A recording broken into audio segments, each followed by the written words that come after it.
Shalom sidang jemaat yang dikasihi oleh Tuhan. Ketupat menjadi ciri khas utama makanan yang dihidangkan di saat Lebaran.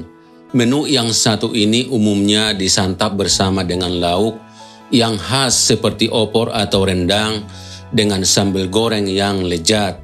Nikmat sekali rasanya, apalagi yang buat juru masak yang handal saudara ya. Makanan yang dikemas dengan daun kelapa dan dianyam berbentuk persegi memiliki filosofi dan makna yang amat berarti saudara. Di saat Lebaran ketika berkunjung kepada kerabat, kepada sanak saudara, maka mereka menyantap menu yang satu ini. Ketupat Lebaran dengan opor ayam dan sambal gorengnya yang lezat. Menurut tradisi, kata ketupat dikaitkan dengan kata dalam bahasa Jawa, yaitu ngaku lepet, yang berarti mengakui kesalahan. Dengan tradisi ketupat ini diharapkan setiap kita mau mengakui kesalahan terhadap orang lain, di mana ketika kita makan ketupat tersebut, maka pintu maaf dibukakan. Hal itu pun berarti memudahkan kita untuk memaafkan kesalahan orang lain, sehingga dengan demikian kita saling meminta maaf dan memberi maaf satu dengan yang lain, termasuk kepada orang lain yang bukan kerabat kita. Saudara, Tuhan Yesus mengajarkan agar kita mengampuni atau memaafkan orang yang bersalah kepada kita, supaya kesalahan kita pun diampuni oleh Bapa di surga. Sebaliknya, jika kita tidak mengampuni kesalahan orang yang bersalah kepada kita, maka Bapa yang di surga pun tidak akan mengampuni kesalahan kita juga.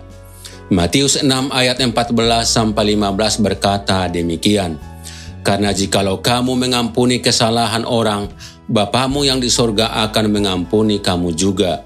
Tetapi jikalau kamu tidak mengampuni orang, Bapamu juga tidak akan mengampuni kesalahanmu." Bapak, Ibu, Saudara sekalian, bukalah pintu maaf bagi orang yang bersalah kepada kita, siapapun tanpa terkecuali, kerabat kita, sanak saudara kita, dan orang lain di luar kerabat kita. Dan kita tidak perlu harus menunggu makan ketupat dulu baru memaafkan saudara.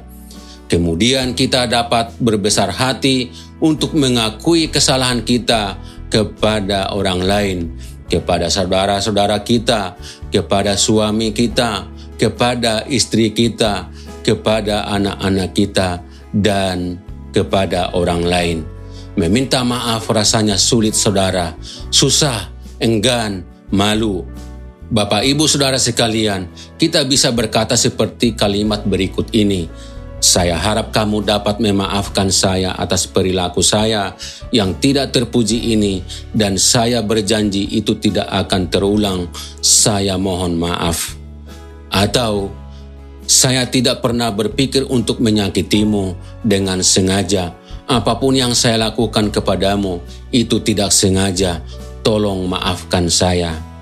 Atau bahasa yang lebih mudah seperti ini saudara, "Setulus hati aku meminta maaf sama kamu.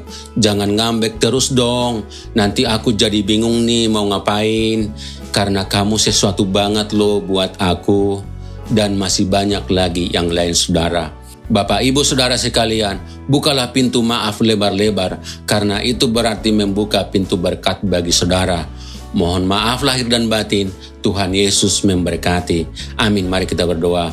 Bapa di surga, terima kasih Tuhan untuk kebenaran firman Tuhan hari ini.